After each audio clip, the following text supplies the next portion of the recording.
Hands on the car, don't move. She matches the description. The words crashed over her before she could breathe. One moment, Mrs. Lorraine Parker was placing her tote bag on the passenger seat. The next two officers were gripping her arms as if she were a threat. Peppermints scattered across the pavement. Phones started recording. A crowd circled watching, whispering, judging Dot as 72-year-old grandmother. Pinned against her own car. Accused of something she didn't even understand. And the worst part? No one stepped in. But this moment, this humiliation, was only the spark of a much bigger fire. This is the story of the woman wrongly branded. A criminal until the truth arrived.com, your city below. It began like any ordinary morning in the quiet neighborhood where Mrs. Lorraine Parker had lived for decades. Her world was simple, predictable, a gentle rhythm built on routines she had followed for years. She watered the small rose bush on her porch, greeted neighbors with a tired but warm smile, and moved through her home with the ease of someone who found comfort in familiarity. Her walls were lined with memories, birthdays, graduations, and faded photographs of her children who had scattered across different states with families and careers of their own. Her most reliable ritual was her twice-a-week trip to the neighborhood pharmacy. She always carried the same sunflower-embroidered tote bag, tucked with her prescriptions, a few coupons, and her favorite peppermint candies. The pharmacy clerks knew her by name and often mentioned how she reminded them of their own grandmothers. To them, she was harmless, kind, patient, never someone who attracted trouble. Lorraine lived quietly, rarely speaking about her personal life. Very few knew that her youngest son, Marcus, lived out of state working a job so demanding he could seldom visit. She missed him but understood. She believed in letting her children build the lives they worked hard for.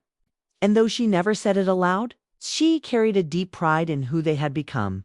Still, there were subtle shifts in the neighborhood.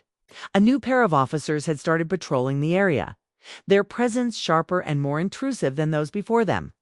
Their car lingered, their eyes scanning, their posture tense. At first, Lorraine shrugged it off, telling herself she was overthinking. That age sometimes made her notice what she wouldn't have before. But that morning, as she prepared to leave for the pharmacy, she noticed a patrol car parked too close to the entrance. The officers inside seemed fixated on something or someone. She tightened her grip on her tote bag without understanding why. She didn't know that this simple trip, the same she had taken for years, was about to tear open a quiet life, built on trust and routine. The moment she stepped through the sliding doors of the pharmacy, Lorraine felt something shift in the air. The officers she'd seen from the parking lot were now inside, positioned near the back aisle with expressions carved from suspicion.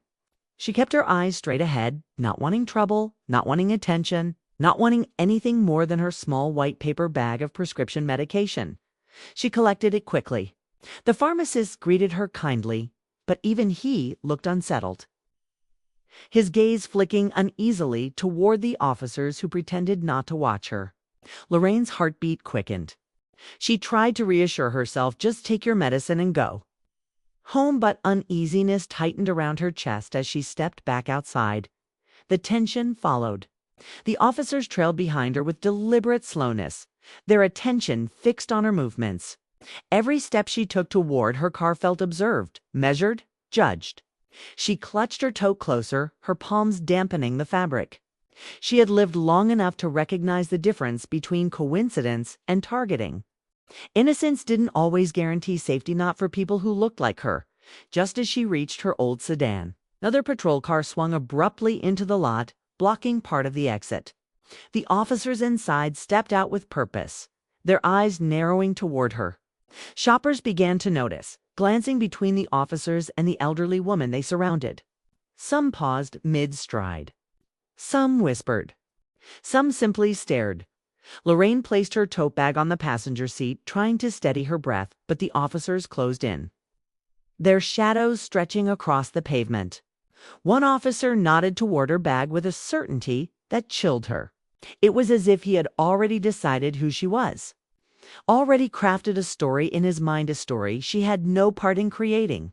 She lifted her trembling hand slightly, unsure what they wanted, but the officers stepped even closer. Their confidence grew, fed by assumptions and bias. Lorraine felt her legs weaken as the pressure around her intensified. Her tote bag, harmless and familiar, suddenly became the center of their suspicion. One officer moved toward it with unchecked certainty. His hand hovered over the bag as if he expected to uncover something dangerous. Something criminal. People watched, now some recording with their phones, others frozen in uneasy silence. Lorraine had never felt so small, so exposed, so powerless. She wanted someone to step forward, someone to say something. But no one did. The officer finally grabbed the tote and dumped it onto the pavement. Peppermints rolled across the ground. A receipt fluttered. A bottle of prescribed pills clattered loudly. There was nothing suspicious, nothing illegal, nothing remotely close to what they were searching for. But the officer didn't stop. His pride refused to release the story he wanted to believe. He reached for her arm. Lorraine inhaled sharply. She knew things were about to escalate far beyond anything she could control, and then it happened in a blur of panic and disbelief. The officers seized Lorraine's arms, twisting them behind her with a force that shocked everyone watching. A gasp rippled through the growing crowd as the 72-year-old grandmother was pushed against the hood of her own car. Her chest pressed into the cold metal. Her fragile body trembled beneath their weight. She felt humiliation wash over her, thick, suffocating, relentless. Peppermint skidded across the pavement. Her prescription bottle rolled under the car. She heard murmurs erupting around her, some horrified, some indifferent, others simply recording the moment as it were spectacle instead of cruelty. One officer rifled through her spilled belongings again, frustration tightening his jaw as he found nothing.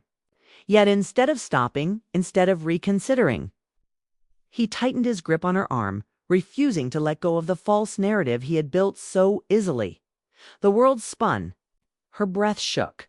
Her vision blurred, and then a screech of tires cut through the chaos. A black SUV swung into the parking lot with controlled precision. Its door flew open before the vehicle stopped, fully. A man stepped out, tall, focused, radiating authority. He moved with the urgency of someone who recognized danger the moment he saw it. His badge glinted in the sunlight. Federal Bureau of Investigation. Gasps erupted around them. The officers froze, their confidence cracking. Mrs. Lorraine Parker's son had arrived. Dear audience, where are you watching from? Drop your city name in the comments. The moment Agent Marcus Parker reached his mother, the chaos seemed to collapse in on itself. He steadied her trembling shoulders, his jaw tightening at the sight of the bruises forming beneath her thin sleeves. For years, he had worked undercover operations, confronted dangerous criminals, and walked into rooms filled with tension, but nothing compared to the fury that surged through him now. The officers stammered excuses, their voices thinning under the weight of Marcus's badge and the eyes of the crowd. Their assumptions had unraveled in an instant. Their certainty, built not on evidence but on bias, now stood exposed for everyone to witness. Supervisors were contacted. Reports were filed. Body cam footage was pulled. The consequences began tightening around them, inch by inch, as the reality of their actions settled over the parking lot. But the real cost wasn't measured in paperwork or disciplinary procedures. It was etched into the shaken breath of an elderly woman who had simply tried to pick up her medicine. It lived in the tremor of her hands as Marcus helped her into his SUV. It lingered in the shocked silence of the crowd, who had seen how easily a life could be twisted by suspicion alone. Lorraine's world would never feel as safe or simple again. Her story became a quiet warning, reminder that injustice doesn't always arrive with loud sirens or flashing lights. Sometimes it begins with a look, a suspicion, a decision made in a heartbeat. And the question that echoed long after the parking lot emptied was this: how many more innocent lives must be shaken before justice stops being the exception and becomes the expectation? Thanks for watching. Subscribe for more powerful stories and new videos.